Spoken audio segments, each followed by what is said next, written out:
Hermanos, hoy vamos a ver el segundo milagro de Jesús que nos relata San Juan en el capítulo 4, versículos 46 al 54, y dice: Vino pues Jesús otra vez a Caná de Galilea, donde había convertido el agua en vino, y había en Capernaum un oficial del rey cuyo hijo estaba enfermo. Cuando oyó que Jesús había llegado de Judea a Galilea, vino a él y le rogó que descendiese y sanase a su hijo, que estaba a punto de morir. Entonces Jesús le dijo: Si no viereis señales y prodigios, no creeréis. El oficial del rey le dijo: Señor, desciende antes que mi hijo muera. Jesús le dijo: Ve, tu hijo vive. Y el hombre creyó la palabra que Jesús le dijo y se fue. Cuando ya él descendía, sus siervos salieron a recibirle y le dieron nuevas diciendo: Tu hijo vive. Entonces él les preguntó: ¿A qué hora había comenzado a estar mejor? Y le dijeron: Ayer a las 7 le dejó la fiebre. El padre entonces entendió que aquella era la hora en que Jesús le había dicho: Tu hijo vive. Y él creyó en él con toda su casa. Esta segunda señal hizo Jesús cuando fue de Judea a Galilea. Aquí tenemos a un oficial romano que pide la intervención de Jesús. Pero lo interesante es que San Juan lo relaciona con la conversión del agua en vino que Jesús había hecho en la fiesta de bodas a la que fue invitado con su madre y con sus discípulos. Y entonces aquí San Juan nos pone a un oficial romano que viene con un poquito de fe a Jesús para pedirle que cure a su hijo porque está enfermo. Pero Jesús no le dice: ya está sano. Le pone una prueba más adelante. Ve. O sea, ve a comprobar. Tu hijo vive, tu hijo ya está sano. Y el oficial romano va y comprueba lo que Jesús le había dicho. Inclusive cuando pregunta la hora, le dicen que es tal hora, es la misma en que Jesús le había dicho: ve porque tu hijo ya está sano. Y aquí lo que encontramos es que Dios, cuando nosotros le pedimos sinceramente, lo hacemos con un poquito de fe, viendo si Él va a cumplir nuestro deseo. Y para aumentar ese poquito de fe, Dios dispone de medios para hacer que ese poquito de fe se vuelva más grande. No siempre contesta de inmediato. No estoy diciendo que no lo pueda hacer. No, es que no son los caminos de Dios. Él siempre nos va a ir a hacer creciendo, fortaleciendo ese poquito de fe que demostramos cuando, por lo que otros nos dijeron de Él, recurrimos a Él. Pero ¿qué tenemos aquí además? Que el hijo del oficial romano, que está a punto de morir, está sano y salvo. El papá ya no tiene que preocuparse. Ahora, ¿dónde había oído este oficial de Jesús? Pues dice que San Juan nos mete al cuadro de que es porque había oído los milagros que Jesús había hecho en otros lados. Y entonces por eso recurre a él. Es un poquito lo que nos pasa a nosotros cuando vamos con el doctor. Y ya nuestro doctor de siempre nos cansó y entonces oímos que el doctor fulano de tal trató a fulano de tal y se mejoró.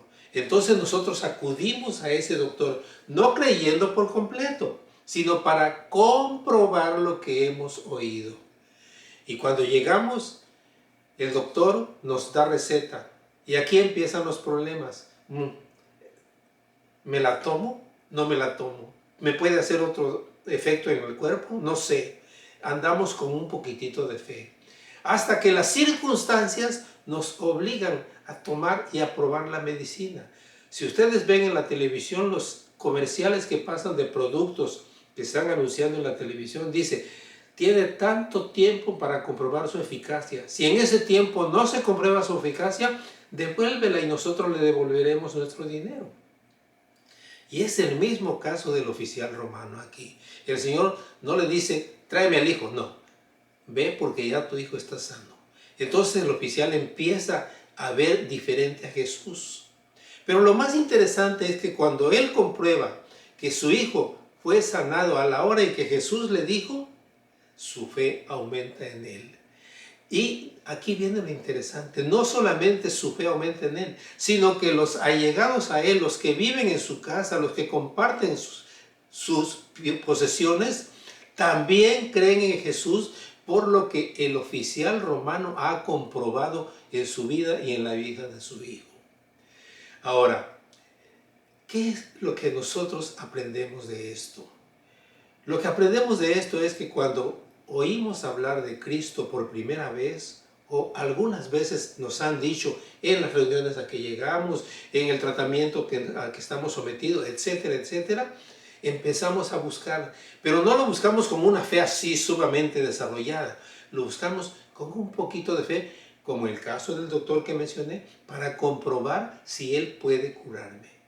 Y el segundo paso es que cuando nosotros aumentamos esa fe, le hacemos caso a lo que nos está diciendo y lo ponemos en práctica. Pero conste que todavía nuestra fe no está fortalecida. Estamos en el proceso de comprobar lo que Jesús es capaz de hacer en nuestra vida. Y una vez que comprobamos eso, ahora sí empezamos a crecer en la fe.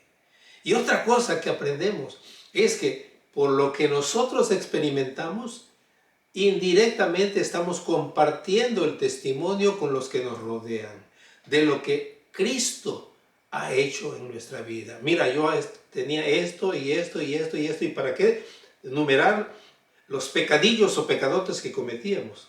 Pero sí los cometía todo esto. Hasta que un día alguien me habló de Cristo y yo fui a una de sus reuniones y ahí empezó el proceso. Me empezaron a abrir los ojos de lo que Cristo podía hacer en mi vida, de lo que Cristo ha hecho en mi vida actualmente. Y esto lo compartimos con otros. Y esos otros también, como nosotros, se empiezan a acercar a Cristo con un poquito de fe. Pero cuando ven lo que Él ha hecho en mi vida y lo que está haciendo en la vida de ellos, su fe se aumenta. La pregunta de los teólogos es, ¿y por qué Dios no lo hace así de repente? Bueno, porque no son los caminos de Dios esos. Los caminos de Dios son así, los ha trazado. Pablo dice que desde antes de la fundación del mundo ya había trazado el camino de cada uno de nosotros y de cada uno de ustedes. ¿Sí? Por eso cuando Ananías le dice a Jesús, es que anda persiguiendo a la iglesia, anda matando cristianos. Le dice, sí, yo sé, yo lo sé, pero yo tengo grandes planes para él. Pero antes tiene que pasar por una serie de pruebas, de sufrimientos, para que su fe se fortalezca y crezca. Por eso Pablo más adelante va a decir que le recuerda las palabras de Dios cuando dice, mi fe en las flaquezas se perfecciona. Cuando más dudamos y confiamos en Dios y le hacemos caso, obedecemos lo que nos manda, crecemos. Otra cosa que aprendemos de esto es que para hacer el bien no necesariamente solo a los amigos. Los romanos no eran alguien apreciado por todos los judíos. Eran de hecho odiados porque habían ido a conquistar a su país, su patria. Y les habían inclusive quitado el templo y los tesoros del templo. Pero Cristo no toma ese punto como para rechazar la petición del oficial, sino al contrario. Inmediatamente actúa y empieza a fortalecer su fe. Y como vemos en lo que leímos, no nada más la aumenta de él, sino la de todos los que estaban cerca de él. Ahora, lo que nosotros debemos de tener muy presente es que cuando buscamos a Cristo no siempre vamos llenos de fe. A veces vamos con un poquitito de fe, como decíamos hace un momento, por lo que hemos oído de él. Y cuando empezamos a obedecerle y a hacer lo que Él nos manda, sentimos que nuestra fe va creciendo. Y cada día, en lugar de decir que fue la casualidad la que me resolvió el problema, empezamos a reconocer que es Cristo el que está actuando en nosotros y Él es el que está resolviendo nuestros problemas, de la índole que sea. ¿Sí? Fíjense, acuérdense que convirtió agua en vino para una fiesta y ahora sana al hijo de un oficial romano que, insisto, no era querido por los judíos. Ahora, lo que nosotros debemos poner en práctica es esto. Cuando alguien que no nos cae bien nos pide un favor, una intervención, inclusive que oremos por él, es lo que debemos hacer. Acuérdense que es uno de los mandamientos de Dios, que actuemos con nuestro prójimo como si se tratara de nosotros mismos.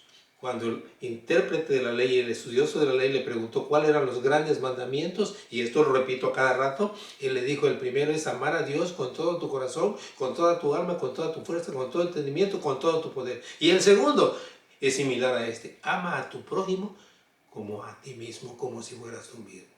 Así es que eso inclusive nos lleva a testificar de lo que Dios ha hecho en nuestra vida. Y ahora, mis amados hermanos, reciban la bendición. Que el amor de Dios el Padre, la gracia de nuestro Señor Jesucristo y la comunión del Espíritu Santo sea con todos y cada uno de ustedes y con sus familias donde quiera que se encuentren. Amén.